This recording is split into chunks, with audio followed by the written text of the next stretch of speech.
mà mít blackout này lại gần cover thấy trên cho thím chắc khóc mày sai ra đi char char mà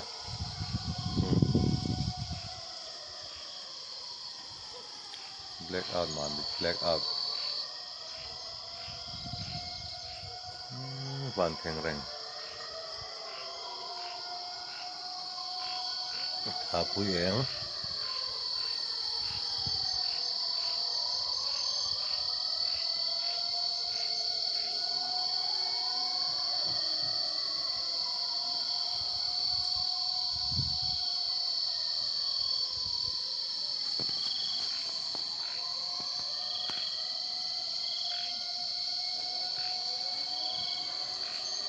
information bài cái gì chứ information bài cái nè thím thật triệp lẽ anh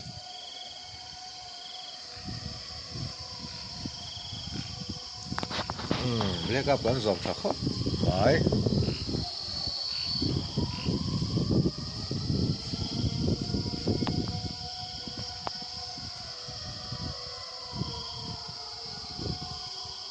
có đồng sự chủ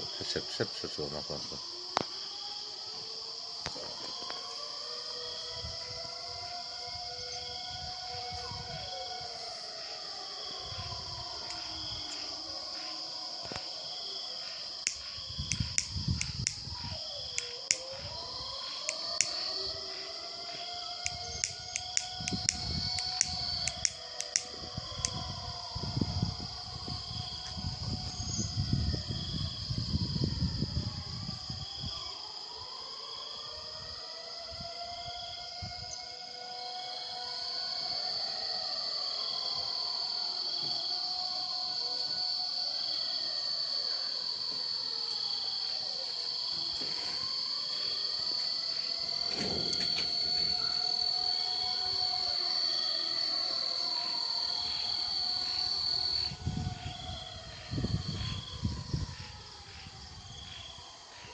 sao làm sao có thể thổi ven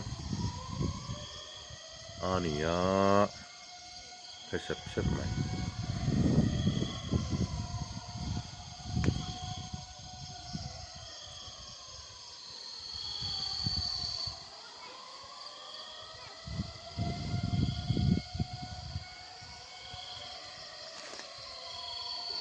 số từ làm số từ năm làm lại thôi thiên khắp mà sợ thật quý em thấy anh nói trong khoa chứ lằng út thấy rồi ba căn air rate thì mấy bắt trăng cho nên tiếng ngày om xia chọn là hiện tăng khăn mấy bắt trăng thôi thấy là không thấy họ tới xuân mũ thấy rất sâu đó này trong tôi sẽ đâu tập rất rất khen xe air rate thì thấy đó tụi mình vừa tăng càng tụi em này night vision thọ mà không chỉ để bỏ mà đây là đi top ta sao mình vậy thế đang à to cái lỗ mò sao nói tụ anh on sập mày on sập mày on sập mày à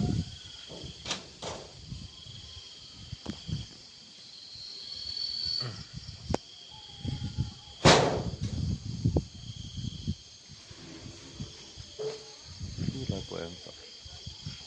là của em tập ani em tập ani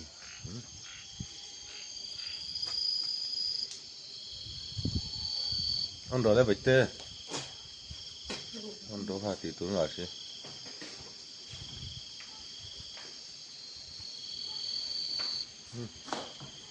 kan yang taut kan zom tra pakhat view masala on to na mai ya thank you for the fun mate